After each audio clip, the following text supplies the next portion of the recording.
One of the most important chapters in Hawthorne's 1851 novel, The House of the Seven Gables, is the chapter called Alice Pynchon.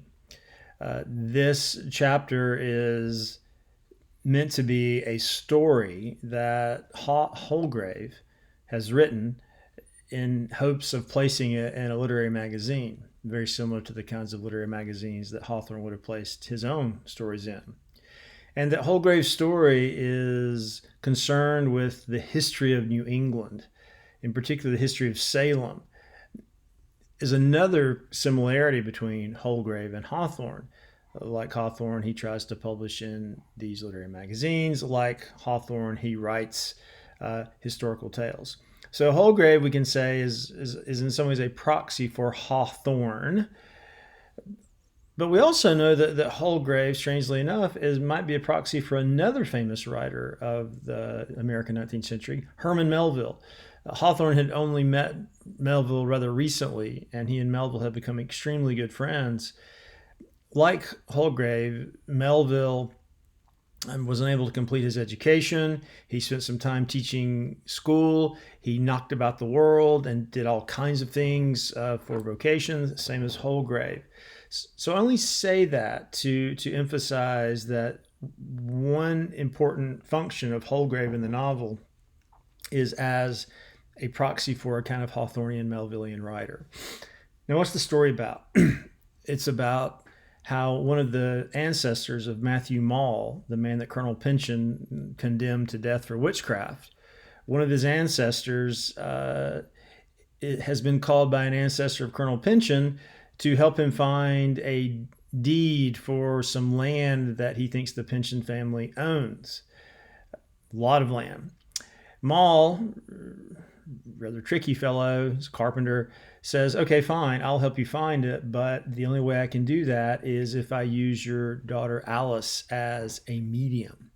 Now, Alice, beautiful, haughty, she's called into the room where Matthew, Maule, and Pynchon are, and haughty, beautiful, looks down upon Matthew Maule, but at the same time admires his physicality. The imagery suggests a sexuality. She admires him as a sexual being. That's important. Why? Well, in hypnotizing Alice, which Matthew Maule immediately does, quickly does, he basically transgresses herself, her identity. He enters into her sexually, we might say, figuratively, sexually, and controls her. And from that point on in her life, she has to do whatever Matthew Maule tells her to do. And he basically demeans her. He makes her do things that are ridiculous and things that make her look silly before the eyes of society. And she ends up not marrying at all. She ends up dying very sad. Now, while Holgrave is reading this story to Phoebe in the garden at the House of the Seven Gables, she herself falls into a mesmeric trance. So here we have the possibility of history repeating itself almost verbatim. We learn later on that Holgrave is indeed a descendant of the Maules. So we have a Maule and a Pynchon, and Holgrave has the opportunity to do to Phoebe what his ancestor did to Alice. But he does not. He decides not to exert his will upon Phoebe. He decides not to enter her. He says, I will leave her virgin spirit intact. So again, there's that sexual element. And in doing this, he changes the course of history. The history does not merely repeat itself. This is an act it's a refusal of temptation. Holgrave has the temptation to control a Pynchon in a vengeful way, but he decides not to. This is in some ways the turning point of the novel, the turning point of this history of violence and revenge between the Pynchon and the Maules. Now, mesmerism is very important in this novel. It was very important in Hawthorne's life. Mesmerism really became vogue in 18th century Europe. A man named Anton Mesmer believed that running throughout the universe was a current, sometimes called a fluid, known as animal magnetism. And when we are mentally and physically healthy, we are in harmony with this ubiquitous energy. But when we are depressed or ill, we are not. So, according to Mesmer, one could undergo a mesmeric trance, one could be hypnotized, to use our language, and in the course of hypnosis, the hypnotizer would ask the person a series of questions. And through this process, a kind of proto psychoanalytic process, the person might be able to express or purge what was making that person alienated from the cosmic force. So Mesmer would, mainly through using his hands, he would massage, this is not my language, the poles of his patients and put them into a trance, and again, use this kind of interview process to try to help them return to health. It became very popular. Well, it was investigated by a gathering of scientists, a group of scientists. Actually, Ben Franklin was part of this group, and it was found that there's no scientific basis for mesmerism, but it does have psychological effect. It has a kind of placebo effect, even though that language was not available. Some think that one reason that this scientific group investigated mesmerism was because a large amount of his patients were young women. And he would often ask them to strip down to their underwear to undergo the massaging of their poles. Again, not my language. Well, mesmerism came to America in the 19th century. It was very popular. It was kind of like the equivalent of what we would see as a kind of new age healing technique, like, say, Reiki or acupuncture, or indeed hypnosis. And there was one particular man, Poyen, P-O-Y-N, who came to America in the 1830s. And it's important to note that Hawthorne's wife, Sophia, was a kind of hypochondriac. She suffered headaches her entire life. She, as a young woman, would often take morphine to help her with her headaches. She tried almost everything she could to help her with her headaches. And even after she married Hawthorne, and she still suffered illness. And at one point, Hawthorne was away, and she writes him a letter saying, well, this mesmerist is here in town, and I'm thinking about having him mesmerize me. He might be able to heal me. And Hawthorne writes this letter to her. He says, do not allow him to do this. He will have control of your will. And the language suggests, again, this sexuality, that somehow he will penetrate you and transgress you and control you. And there's no way anyone should ever do that to you.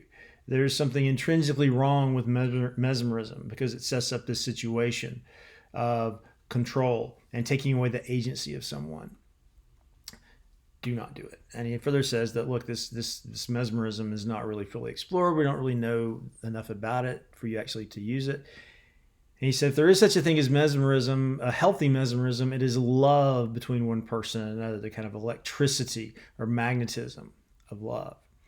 So it's clear that in the House of the Seven Gables, mesmerism, the imagery of mesmerism suggests this, is dangerous. We see it with the Alan Pynchon story. There are other moments when the language of mesmerism comes into play. When Clifford is sitting at the arched window looking out at the crowd, it's almost as if a magnetic pull is drawing him out of the Pynchon house to leap into the crowd. Again, as if his will is being compromised. And when Hepzibah and Clifford leave the house to escape Jaffrey, Pynchon, the language suggests that Hepzibah is like sleepwalking. She's a somnambulist. Again, she lacks agency, she lacks will. So that's the problem with mesmerism. However, Hawthorne himself wanted to be like Holgrave to his readers. He wanted to mesmerize his readers. Mesmerism occurs through language. It is words that causes the hypnotic trance. And what writer would not want to place his readers under a spell, place them under a trance, where they give over to his language, give over to his meanings, give over to his emotions, give over to his powers. So that Hawthorne has a duplicitous relationship to mesmerism. In the preface to his House of the Seven Gables, he talks about himself as a romance writer. And a romance writer is someone who is enamored of moonlight, who is enamored of hypnagogic states, who is enamored of states between sleeping and waking, who is enamored of dreams, enchantments, somnambulism. He uses the same kind of language in the Custom House at the opening of the Scarlet Letter. So it's just interesting to note as we go through this novel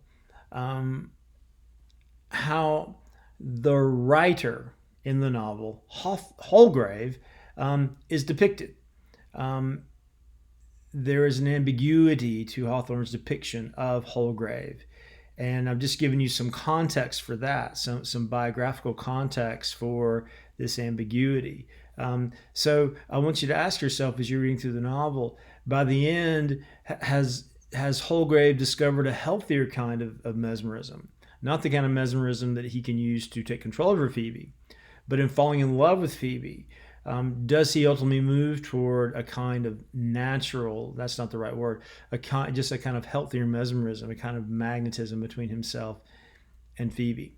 So look for more positive renderings of the language of mesmerism, again, which could be take the form of magnetism or fluid or currents or trances or enchantments or somnambulism, so on and so forth. It's a very important way to think about the language in the novel, the role of the writer in the novel, mainly because in the novel itself, mesmerism, language, and writing play a very important thematic role.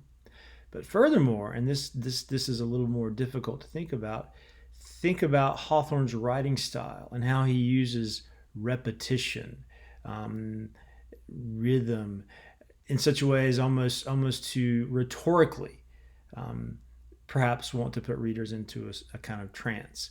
That takes us into a kind of a vague realm because you can never really quite tell what the intention of a writer is going to be.